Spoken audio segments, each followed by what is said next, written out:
বিদেশিরা আছে যে এরকম গাছগুলোকে, ওরা একটা মেশিন আছে বুঝছো, ইলেকট্রিক মেশিন। হ্যাঁ, ইলেকট্রিক মেশিন দিয়ে সুন্দর করে একদম লেভেল করে কাটে। তুমি হাত দিয়ে কাটতেছে, একটু সময় লাগতেছে, আবার কষ্ট হচ্ছে না। ওদের ওগুলো হচ্ছে সব অত্যাধুনিক বুঝছো। বেশি বড় বাগান হলে এগুলো মেশিন, দুইটা গাছ হলে মেশিন হলে লাগবে না ঠিক আছে, দুটা গাছের লাগে মেশিন দিয়ে কি করবে।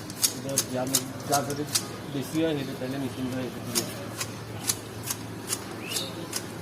এমনি তিনটা গাছ লাগাইছি ইয়া লাগানো লাগে তিনটা।